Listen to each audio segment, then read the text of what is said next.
All right, let's dive into a book that's caused some serious waves in the world of economics. It's called Princes of the Yen by Richard Werner.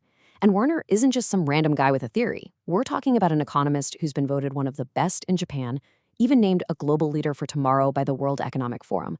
So when he says he's cracked one of the biggest economic mysteries of our time, well, you gotta listen. So what's the big mystery? It's this. What really killed Japan's economic miracle? Think about it. For decades, Japan was this unstoppable force, rising from the ashes to become this global powerhouse. And then, bam, it just stopped. Dead in its tracks. All the usual explanations never really fit, you know? Well, Werner's book argues something pretty shocking. He says this wasn't an accident. It was a crime scene. And we're going to follow the clues he's laid out. So let's just rewind for a second and set the scene. We're in the 1980s, and Japan was on top of the world. I mean, it was the envy of everyone. Their companies were buying up landmarks like Rockefeller Center in New York. Their tech was unbeatable. It really felt like their growth was just endless. The question wasn't if Japan was going to run the global economy. It was just a matter of when. And then this, a total, complete collapse. All that high-octane growth from the 80s, it just slammed right into a brick wall. The 1990s became Japan's lost decade, a period of stagnation that, honestly, they've never really recovered from. So what on earth happened? Well, according to Werner, if you want to understand the crash, you first have to understand the miracle that came before it. Okay, and this is where the story starts to get really interesting. Because the whole system that built Japan's success, well, it wasn't what most of us have been led to believe. Here's the first big bombshell from the book. Post-war Japan wasn't a free market economy at all, not even close. Werner says its entire structure, the companies, the banks, everything, was a direct leftover from its wartime planning back in the 30s and 40s. It was a system designed for total mobilization, basically repurposed. Instead of winning a war, the new goal was to conquer global markets. And believe me, the differences were just huge. You know, in a typical free market system like the US, the main goal is making profits for shareholders, right? Well, in Japan's system, the goal was totally different. It was all about growth and grabbing market share for the nation as a whole. Shareholders, they were basically pushed to the side. They had almost no power, no say in how companies were run. And this let Japanese companies do something pretty radical. So instead of handing out profits to shareholders, Japanese companies just poured everything, and I mean everything, back into the business. Into R&D, into building new factories, into grabbing more market share. It was the managers, not the owners, who were calling all the shots. And companies were safe from hostile takeovers because they all owned pieces of each other, this intricate web. Even competition at home was tightly controlled by cartels. The whole thing was just this perfectly tuned machine, built for one purpose: unstoppable, export-fueled growth. But you gotta ask, who was driving this thing? How do you control a machine that powerful? Well, Werner says it was all steered by a very small group of people, and they used a single, super powerful, and almost completely invisible tool to do it. Okay, to get this, we have to talk about how money actually works. And this might blow your mind. In our economy, most money is not printed by the government. Nope. The vast, vast majority of it is created out of thin air by private banks, every single time they make a loan. So when a bank gives you a mortgage, it's not dipping into someone else's savings account, it's literally creating new money, new purchasing power right there on the spot, just like magic. Werner explains this with a great little story he calls the goldsmith's trick. So way back when, people would leave their gold with a goldsmith for safekeeping, and they'd use his paper receipts to buy things. Simple enough. But then the goldsmiths got smart. They realized most people never came back for their gold all at once. So they started writing out more receipts than the gold they actually had in the vault, and they'd lend these extra receipts out and charge interest. Boom, they were creating money from nothing.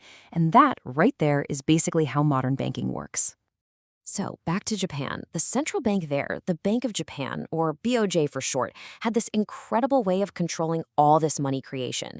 It was a tool called window guidance. And get this, it wasn't even a law on the books. It was more of an informal understanding. Every 3 months, the BOJ would just tell the private banks exactly how much new money they were allowed to create.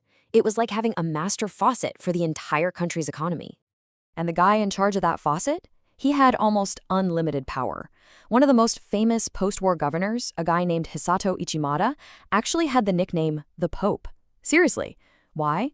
Because, as one person put it, when the Pope spoke, his word was law. The central bank's power was considered stronger than that of the government. He and the guys who came after him held the keys to the entire kingdom. All right, so now we have the players, the system, and the weapon. And this is where the story takes a very dark turn.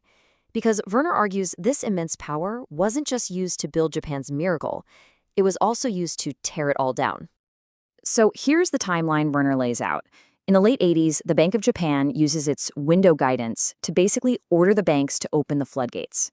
Lend as much as you can, they said, especially for real estate and stocks. And that created the legendary bubble economy. Then, in 1989, they did a complete 180. They slammed that economic faucet shut, ordering a massive credit crunch. The bubble didn't just happen to pop, it was deliberately stabbed. So this is the book's central explosive claim. The crash, the lost decade, none of it was a mistake. It wasn't a policy failure. According to Werner, it was a policy success. The whole recession was engineered on purpose. And that leads us to the billion-dollar question in this whole detective story. Why? What was the motive? And this is where we finally meet the alleged masterminds, the guys Werner calls the princes of the yen. So who were these princes? They weren't politicians, they weren't famous CEOs. They were an elite, powerful group inside the Bank of Japan. And they had a vision. They believed that Japan's old war economy model, for all its success, was obsolete. They wanted to demolish it and rebuild Japan from the ground up to look more like a Western, American-style free market economy. And here's the kicker. Werner claims they didn't even really hide their plan. He points to what he says is the smoking gun. It's a document from 1986 called the Maekawa Report. Now, it was officially commissioned by the Prime Minister. But guess who was in charge of writing it? A former Bank of Japan governor. And the language in this report, it's not subtle. It doesn't talk about small tweaks or reforms. It calls for a historical transformation of Japan's economy and even its way of life. It basically says if we don't do this, Japan is finished. This wasn't a policy paper. Werner says it was a blueprint for a revolution. And what did this transformation look like? Well, the goals were crystal clear. First, dismantle the old system. That meant opening up Japan's protected financial markets, breaking up the old cartels, and, this is the big one, shifting power away from the big, all-powerful banks and towards an American-style, market-centered economy. Just one tiny problem, these changes were super unpopular. I mean, the war economy had made a lot of people very rich and powerful, and they weren't going to give that up without a fight. So Werner's jaw-dropping conclusion is this. The princes knew they couldn't win a fair political fight, so they needed a crisis. They needed a recession so bad, so painful, that the public would be desperate enough to accept their radical solution. So, did it work? Did the princes get what they wanted? Let's look at the after picture and think about what this all means for who really calls the shots. Yeah, this table pretty much tells the whole story. If you're one of the princes, this was a massive win, a total success.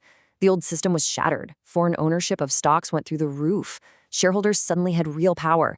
The once mighty Ministry of Finance lost its teeth, and the old cartels disappeared. The historical transformation they dreamed of, it happened. And that leaves us with the book's final chilling question. If Werner is right, if a small, unelected group of central bankers can actually engineer a national crisis just to push through their own political agenda, an agenda they could never win at the ballot box, well, it makes you ask a much bigger question, doesn't it? One that goes way beyond Japan. It makes you ask, who is really in charge?